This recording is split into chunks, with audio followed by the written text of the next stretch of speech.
All right, let's talk about something that might be quietly hurting your website's performance with both people and search engines. I'm talking about broken links. We're going to dive in and figure out how to keep your site in top shape. You know the feeling, right? We've all been there. You're hunting for something online, you find a link that looks like exactly what you need. You click it and wham! That dreaded 404 page not found error. It's super frustrating for you, and as it turns out, it's just as bad for the website that sent you there. So, first things first, let's get our diagnosis straight. This is step one in our little website health check, figuring out exactly what we're dealing with when we say broken link. So what is a broken link? It's sometimes called a dead link, and really, it's just a link on a website that doesn't go anywhere. When someone clicks it, they hit that classic 404 page not found error page. The bottom line is, the thing they were promised just isn't there. And you've got to know, they kind of come in two flavors. First, you have internal links. These are the ones that connect one page on your site to another page on your own site. Then you have external links, which are links from your website pointing out to a page on a completely different website.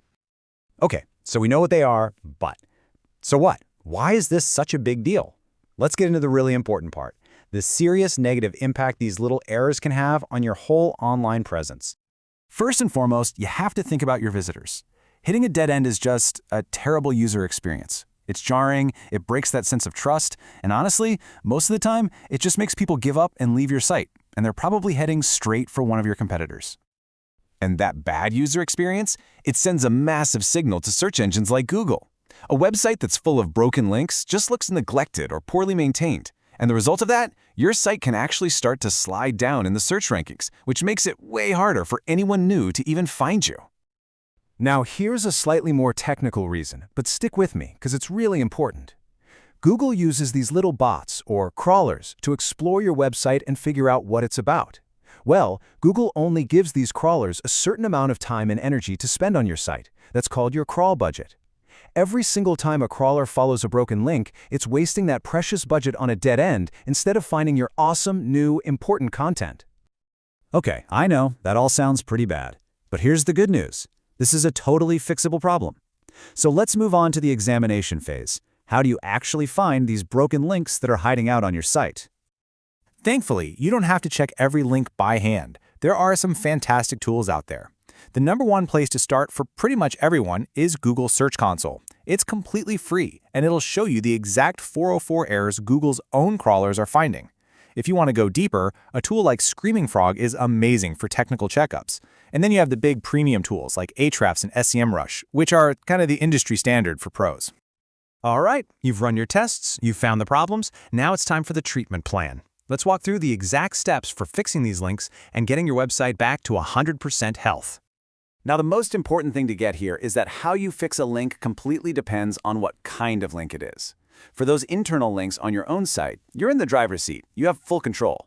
But for external links that point to other people's websites, well, you can't fix their site, so your options are a bit different.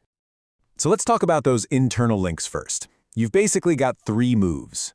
First, if you just changed a page's URL, you can simply update the link to point to the new address. Simple enough. Second, if a page is gone for good, the best thing to do is set up what's called a 301 redirect. That just automatically sends anyone who lands on the old URL to a new, relevant page. And third, if a page was just deleted by accident, you can always restore it or rebuild it. And what about those external links? Since you can't go in and fix someone else's website, your choices are much more straightforward. The best option is to find another great working resource and just replace the broken link with the new one. But if you can't find a good replacement, just delete the link. Seriously, it's always better to have no link at all than to have a broken one. You know, fixing problems when they pop up is great, but you know what's even better? Preventing them from happening in the first place. So let's wrap up with a long-term wellness plan to keep your site healthy and happy. Here are the key habits that'll save you a ton of headaches. First, make it a reflex. Anytime you change a URL, set up a 301 redirect. Second, never ever delete a page without first thinking about where you should redirect it. Third, be proactive. Set a reminder to scan your site for broken links, maybe once a month. And finally, this is a big one, always run a full link audit after a major website redesign or migration. At the end of the day, it really all comes down to this. Google sees a website with broken links as a sign of poor maintenance. Keeping your links clean and working is one of the clearest signals you can send that you care about quality and you care about your users. And that brings us to the final and maybe the most important question for you. It's a simple one, but I want you to really think about it. When was the last time you actually gave your website a proper health check? Now you've got the roadmap to get it done.